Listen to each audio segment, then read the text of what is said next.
Assalamualaikum warahmatullahi wabarakatuh. Berjumpa kembali dalam pembahasan teknologi informasi komunikasi dalam bahasan strategi pemanfaatan media sosial dalam meningkatkan keterlibatan masyarakat dalam proyek pembangunan.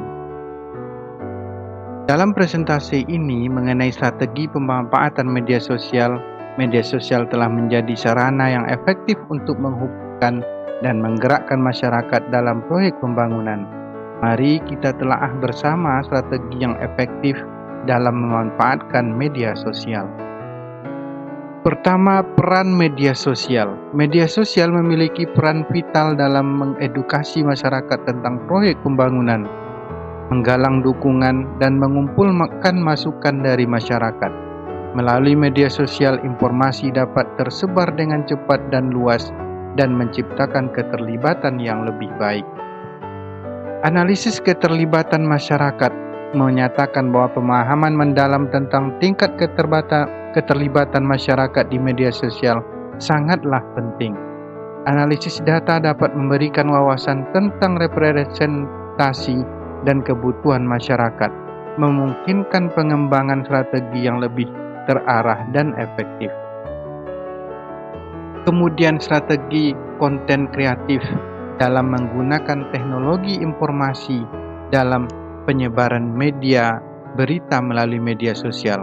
Konten yang menarik dan kreatif memiliki daya tarik yang besar di media sosial.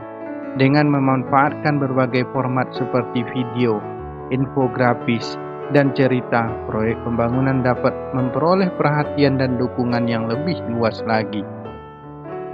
Kemudian kolaborasi dengan influencer. Kerjasama dengan influencer di media sosial dapat menjadi strategi efektif untuk memperluas jangkauan dan memperkuat pesan proyek pembangunan. Dengan dukungan influencer yang relevan, keterlibatan masyarakat dapat meningkat secara signifikan. Selanjutnya adalah pengelolaan krisis. Kesiapan dalam menghadapi kemungkinan krisis reputasi dan media sosial sangatlah penting. Menyiapkan rencana respon yang cepat dan efektif serta transformasi dalam berkomunikasi dapat membantu meminimalisir dampak negatif dari krisis tersebut. Kemudian pengukuran kinerja. Penggunaan metrik yang tepat untuk mengukur kinerja kampanye media sosial sangatlah penting. Melalui analisis data, dapat mengevaluasi efektivitas strategi yang telah diimplementasikan dan melakukan penyesuaian yang diperlukan. Kemudian dalam pemberdayaan masyarakat, pemanfaatan media sosial tidak hanya sebatas untuk menginformasikan, namun juga untuk mendorong partisipasi aktif masyarakat dalam proyek pembangunan. Dengan memberdayakan masyarakat, proyek dapat lebih inklusif dan berkelanjutan. Kemudian pengelolaan konten. Pengelolaan konten di media sosial memerlukan konsistensi dan keseimbangan serta kesinambungan. Dengan menyajikan konten yang beragam dan terjadwal, proyek pembangunan dapat mempertahankan keterlibatan masyarakat secara berkelanjutan. Pengembangan komunitas. Membangun komunitas online juga aktif dan terlibat dapat menjadi aset berharga dalam proyek pembangunan. Dengan memfasilitasi diskusi dan kolaborasi, komunitas dapat menjadi sumber dukungan dan masukan yang berharga. Kemudian kesempatan kolaborasi. Harusnya media sosial juga merupakan sarana untuk mencari kesempatan kolaborasi dengan pihak lain seperti perusahaan, organisasi non-profit, dan pemerintah.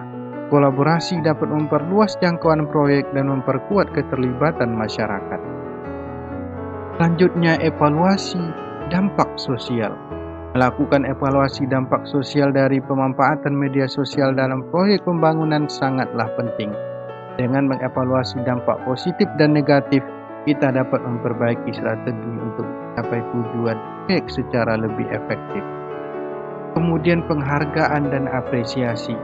Berikan penghargaan dan apresiasi kepada kontributor aktif di media sosial dapat menjadi motivasi bagi masyarakat untuk terus terlibat. Penghargaan dapat memperkuat hubungan antara proyek pembangunan dan juga masyarakat itu sendiri. Kemudian melihat peran pemerintah. Pemerintah memiliki peran penting dalam mendorong dan mengevaluasi pemanfaatan media sosial dalam proyek pembangunan. Kebijakan yang mendukung dan memfasilitasi pemanfaatan media sosial dapat menciptakan dampak yang lebih efektif dan efisien. Jadi, dengan strategi yang tepat, pemanfaatan media sosial dapat menjadi alat yang powerful dalam melibatkan masyarakat dalam proyek pembangunan. Mari kita terus membangun keterlibatan masyarakat melalui media sosial agar proses pembangunan berjalan baik dan efisien. Yang dapat disampaikan, semoga pembahasan kali ini bermanfaat bagi kita semua.